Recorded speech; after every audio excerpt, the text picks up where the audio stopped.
dengan NIM F1C119001. Assalamualaikum warahmatullahi wabarakatuh.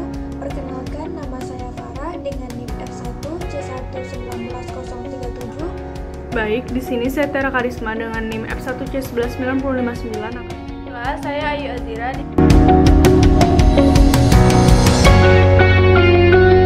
Tujuan dari percobaan ini, pertama, mengidentifikasi adanya gugus aldehida atau keton pada suatu senyawa organik. Yang kedua, membedakan senyawa aldehida dan keton. Yang ketiga, mengidentifikasi sifat keasaman gugus fungsi karboksil dari asam karboksilat. Yang keempat, mengidentifikasi asam karboksilat melalui reaksi esterifikasi. Yang kelima, mengidentifikasi senyawa ester dengan tes asam hidroksiamat.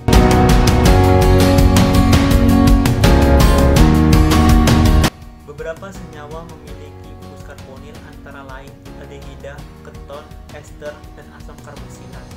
Aldehida adalah kelompok senyawa karbonil yang memiliki gugus karbonil pada ujung rantai induknya. Gugus tersebut diletakkan pada ujung rantai karbon induk yang diakhiri dengan atom hidrogen. Jadi gugus fungsionalnya adalah sebagai berikut. Pembuatan aldehida biasanya dilakukan dengan cara mengoksidasi alkohol primer dengan menggunakan oksidator umum. Yang digunakan adalah seperti KMNO4, NaIO4, dan K2Cr2O7 yang tergolong ke dalam oksidator kuat. Sunaria 2012. Cara yang biasa dilakukan untuk mengenal adanya gugus aldehida dan keton adalah dengan mereaksikan 2,4 dinitrophenylhydrazine, di mana reaksi aldehida dan keton dengan reaksi 2,4 dinitrophenylhydrazine adalah membentuk endapan dinitrophenylhydrazine di dasar tabung reaksi.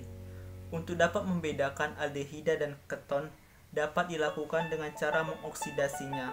Aldehida mudah dioksidasi menjadi asam karboksilat, sedangkan keton tidak dapat dioksidasi dengan baik.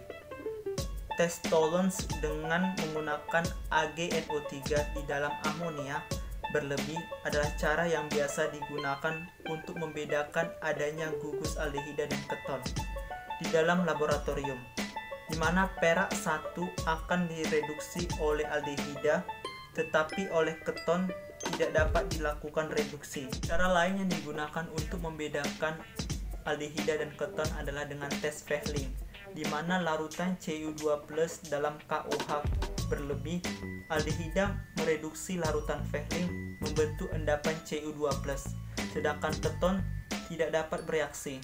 Aseton merupakan contoh sederhana dari golongan keton yang sering digunakan dalam reaksi sederhana yang digunakan sebagai antiseptik. Sunaria 2012. Asam karboksilat adalah senyawa karbon dengan gugus fungsi COOH yang disebut gugus karboksil. Gugus karboksil ini merupakan gabungan dari gugus karbonil dan gugus hidroksil. Penamaan IUPAC asam karboksilat diturunkan dari alkana dengan menggantikan akhiran A menjadi owat dan memberi awalan asam. Nama lazim dari asam karboksilat didasarkan pada sumber alami asam yang bersangkutan, misalnya asam butirat karena terdapat pada mentega. Pada suhu kamar, asam karboksilat dengan struktur rantai pendek sampai rantai yang mengandung 9 atom karbon berupa zat cair. Sedangkan struktur dengan rantai yang lebih panjang berupa zat padat. Asam metanoat sampai asam butanoat berbau sangat tajam atau kecut dan dapat larut di dalam air dengan segala perbandingan. Kelarutan berkurang dan dengan bertambahnya atom karbon di dalam molekul. Asam karboksilat dengan rantai panjang tidak dapat larut di dalam air. Semua asam karboksilat merupakan asam lemah dengan harga tetapan kesetimbangan 1/10⁵. Asam alkanoat yang paling kecil adalah asam metanoat, atau bisa dikenal dengan nama umum sebagai asam asetat. Marzuki et al. Tahun 2010.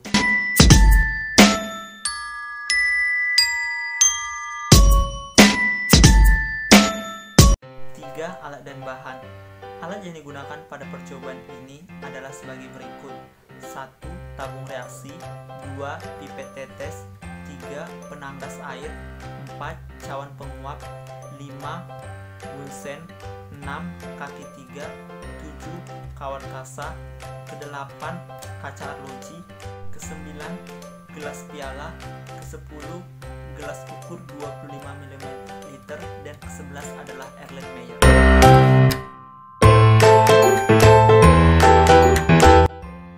Bahan yang digunakan pada percobaan ini adalah sebagai berikut. 1. Formaldehida. 2. Aseton. 3. Asetaldehida. 4. Benzaldehida. 5. Sikloheksanon. 6. Asam sulfat pekat. 7. Natrium bisulfit. 8. Etanol. 9. Ether. 10. Reaksi Pehling. 11. Reaksi Tollens. 12. Reaksi Benedict. 13. Natrium bikarbonat. 14. NaOH. Dan 15. 2,4 dinitrofenilhidrazin. 16. Asam asetat glasial. 17. Asam monokarboksilat. 18. Asam dikarboksilat. 19. Asam klorida. 20. Besi 2 sulfat. 21. Kalium hidroksida. 22. Etil asetat. 23. Hidroksilamin hidroksiklorida 0,5 N. Dan ke-24 adalah FeCl3 5%.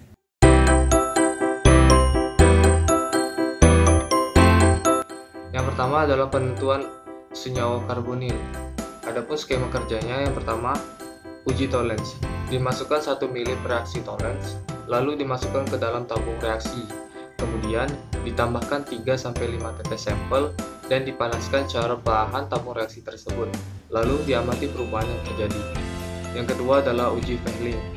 Pertama, dimasukkan 10 ml reaksi Pehling, kemudian dimasukkan ke dalam tabung reaksi dan ditambahkan 3-5 tetes sampel, lalu dipanaskan secara perlahan dan diamati perubahan yang terjadi. Yang ketiga adalah uji Benedict. Dimasukkan 10 ml reaksi Benedict, kemudian dimasukkan ke dalam tabung reaksi, lalu ditambahkan 3-5 tetes sampel dan dipanaskan secara perlahan dan diamati perubahan yang terjadi. Yang keempat adalah uji Tollens. Dimasukkan 1 ml reaksi sampel, lalu dimasukkan ke dalam cawan penguap, kemudian ditambahkan 2 ml amonia pekat dan diuapkan sampai bening dengan penangan air. Yang kelima adalah uji NaOH. Dimasukkan 5 ml reaksi NaOH 10%, kemudian dimasukkan ke dalam tabung reaksi, lalu ditambahkan 1 ml sampel dan dipanaskan secara perlahan tabung reaksi tersebut dan diamati perubahan yang terjadi. Yang keenam adalah uji 2,4-dinitrofenilhidrazin atau biasa disebut dengan 2,4-DNPH. Dimasukkan 1 ml sampel, lalu dimasukkan ke dalam tabung reaksi, lalu ditambahkan 3-5 tetes DNPH dan diamati perubahan yang terjadi. Yang ketujuh adalah reaksi dengan Na bisulfit. Dimasukkan 10 ml Na bisulfit jenuh, kemudian dimasukkan ke dalam Erlenmeyer. Ditambahkan 5 ml aldehid, dikocok kuat sampai reaksi sempurna, lalu didinginkan dengan es yang dicampur garam dan disaring. Jika terdapat endapan, dicuci dengan etanol dan ether atau larutan organik, dibiarkan mengering, lalu ditambahkan 10 ml Na bisulfit dan diamati bau yang dihasilkan. Dilakukan dengan cara yang sama untuk aseton. Yang terakhir, untuk prosedur penentuan senyawa karbonil adalah polimerisasi. Dimasukkan 2 ml asetaldehid murni, kemudian dimasukkan ke dalam tabung reaksi kering, lalu ditambahkan dengan hati-hati 1 tetes H2SO4 pekat dan dicampurkan, lalu diamati perubahan suhu, ditambahkan 3 ml air dingin, dikocok, diamati perubahan yang terjadi. Baiklah, selanjutnya adalah penentuan senyawa asam karboksilat dan ester. Pada skema pertama, yaitu asam karboksilat, yaitu reaksi dengan Na-bikarbonat. Disiapkan Na-bikarbonat 5%, dimasukkan pada gelas arloji. Ditambahkan 1 tetes asam murni dan diamati gas yang terbentuk. Yang kedua adalah pembuatan ester. Disiapkan etanol 95% dan asam sulfat. Lalu dipanaskan selama 2 menit, didinginkan, lalu dituangkan pada cawan penguap yang berisi larutan Na-bikarbonat. Lalu diamati bau yang terjadi. Yang skema kerja ketiganya adalah asam monokarboksilat dan dikaborsilat, yaitu pertama disiapkan asam monokarboksilat dan dikaborsilat, dimasukkan ke dalam 2 buah tabung reaksi yang berbeda. Kemudian dimasukkan masing-masing asam dikarboksilat dan monokarboksilat ke dalam tabung reaksi yang telah disiapkan. Ditambahkan 3-5 tetes larutan FeSO4 5% pada masing-masing tabung. Lalu ditambahkan 4-6 tetes larutan KOA 5% atau bisa juga digunakan NaOH 5%. Diamati perubahan yang terjadi. Yang kedua adalah ester, penentuan senyawa ester, yaitu pertama tes asam hidroksiaman. Disiapkan 1 ml hidroksialamin hidroklorida 0,5 N dalam etanol 95%. Ditambahkan 1 tetes ester, lalu ditambahkan 0,25 ml NaOH 6N. Dipanaskan sampai mendidih, didinginkan, lalu ditambahkan 2 ml HCl 1N. Lalu ditambahkan 2 ml etanol jika larutan keruh. Ditambahkan 1 tetes FeCl 5%, diamati perubahan warna yang dihasilkan.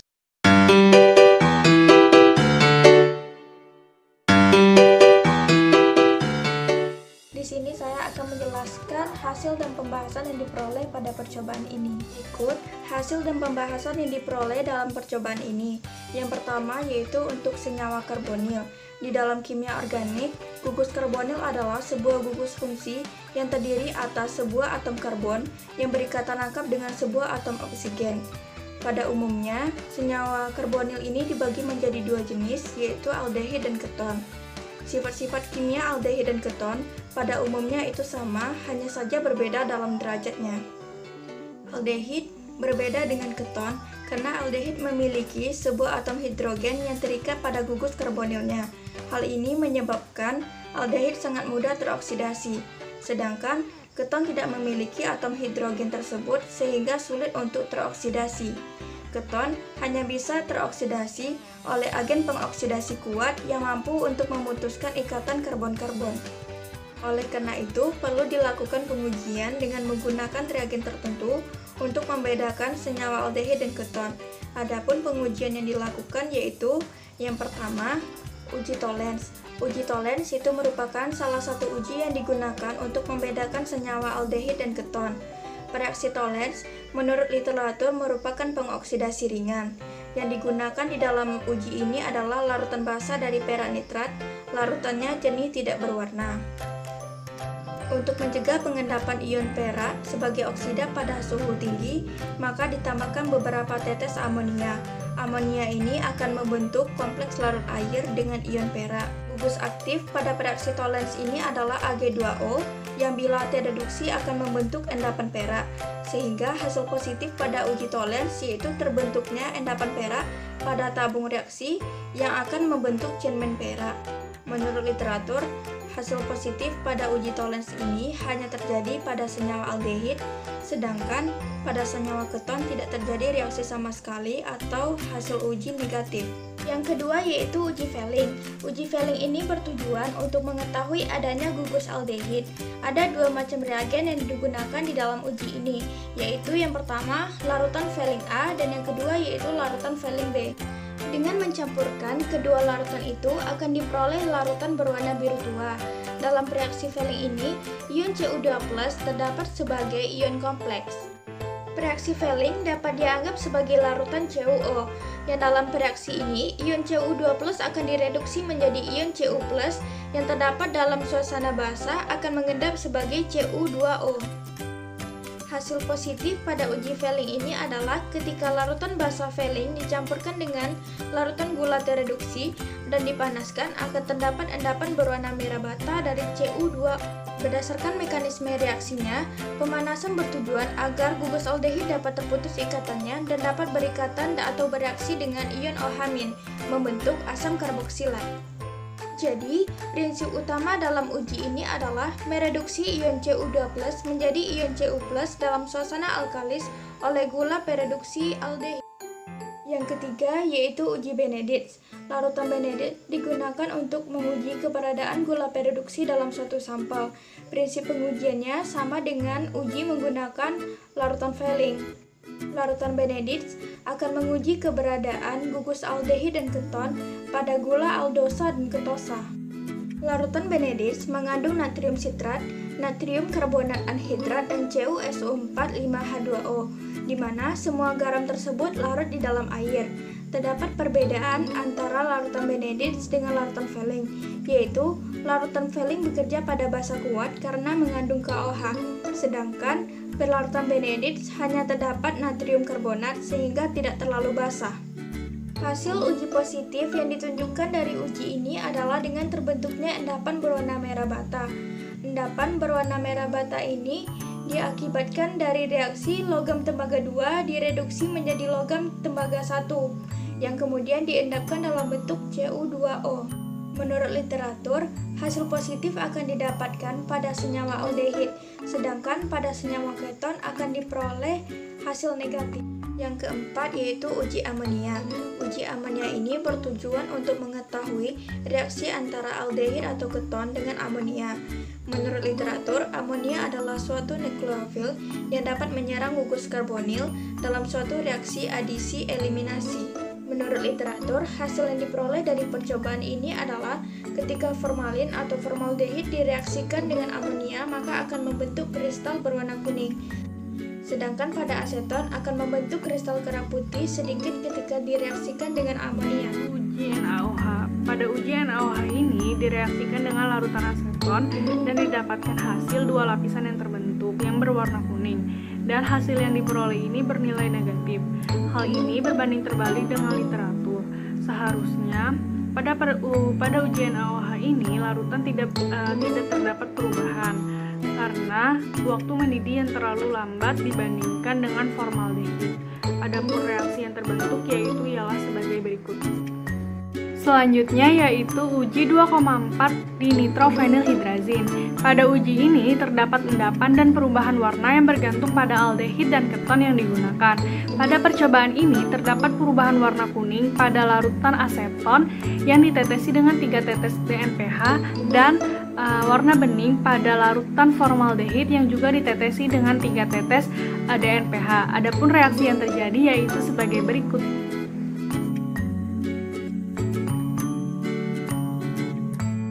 Selanjutnya yaitu reaksi dengan natrium bisulfit. Pada reaksi dengan natrium bisulfit ini terdapat penyerangan antara natrium bisulfit yang terbentuk dengan ester dan didapatkan hasil yaitu ester bisulfit yang mempunyai aroma bau yang khas. Adapun reaksi yang terbentuk yaitu sebagai berikut. Selanjutnya yaitu reaksi polimerisasi. Pada percobaan reaksi polimerisasi ini direaksikan dengan asam sulfat. Digunakannya asam sulfat karena dia dapat dipanaskan dan juga dapat dipolimerisasi. Dan pada percobaan ini juga digunakan sampel aldehid yang dapat larut pada H2SO4 dan H2O. Tetapi pada percobaan ini tidak dapat larut dan hanya menghasilkan butiran-butiran minyak saat dilakukan pengocokan. Selanjutnya yaitu asam karboksilat. Pada asam karboksilat ini merupakan senyawa organik yang menghasilkan asam karena hidrogen pada gugus ini berikatan dengan oksigen yang mudah terionisasi menjadi H+. Dan adapun uji-uji yang terjadi pada percobaan ini yaitu A. Reaksi dengan natrium bikarbonat. Pada reaksi natrium bikarbonat ini yang merupakan reaksi dekarboksilasi karena dia dapat menghilangkan gugus COH dalam suatu senyawa, dan pada gugus COH ini akan melepas menjadi unsur CO2 dan H. Pada percobaan ini juga dapat diamati adanya gelembung-gelembung udara yang ditandai dengan adanya senyawa asam dalam suatu zat bereaksi. Adapun reaksi yang terjadi pada percobaan ini yaitu adalah sebagai berikut. Pertama, pada pembentukan ester digunakan asam sulfat yang berfungsi sebagai katalis untuk mempercepat reaksi, karena reaksi esterifikasi berlangsung lambat. Reaksi esterifikasi itu sendiri merupakan reaksi pengubahan asam karboksilat dan alkohol menjadi suatu ester. Reaksi yang terjadi ditandai dengan adanya gelembungan dan juga tercium aroma ester.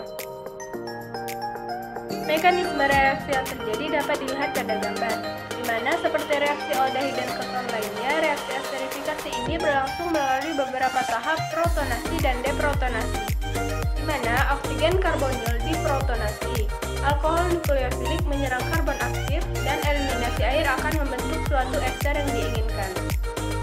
Selanjutnya yaitu asam monokarboksilat dan dikarboksilat. Asam monokarboksilat adalah yang memiliki satu gugus karboksil, dan yang memiliki dua gugus karboksil disebut dengan asam dikarboksilat.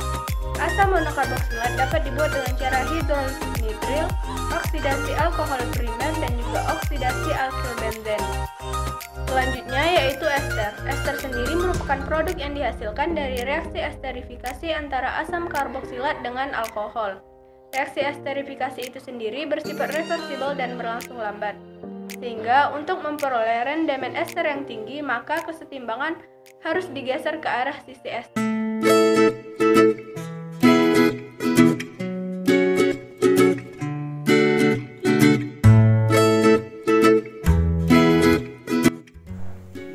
Kesimpulan dan saran.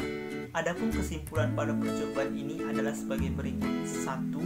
Aldehida positif pada uji Pehling, Tollens, dan Benedict, dan sampel yang digunakan adalah formaldehida membentuk gugus aldehida, aseton mengandung gugus keton.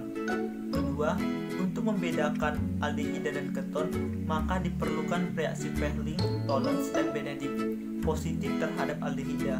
Kemudian aldehida dengan uji natrium disulfit juga positif membentuk sebuah endapan putih. Keton tidak bereaksi terhadap reaksi-reaksi tersebut. Ketiga, sifat asam dari asam karboksilat karena mengandung gugus COOH. Keempat, ester dapat dibentuk dengan mereaksikan alkohol dan natrium bikarbonat, di mana adanya karboksilat diperoleh dari gas CO2. Kelima, asam hidroksiamat akan mengubah ester menjadi asam hidroksiamat. Adapun saran pada percobaan ini adalah hendaknya perhatikan memahami lagi konsep-konsep tentang uji-uji yang dilakukan agar tidak terjadi miskonsepsi dengan hasil produk yang dihasilkan pada setiap. Sekian dari hasil percobaan kami, kiranya teman-teman dapat memahaminya. Jika ada kesalahan ataupun kata-kata yang kurang berkenan, kami mohon maaf. Dan kami dari kelompok 1 mengucapkan terima kasih banyak.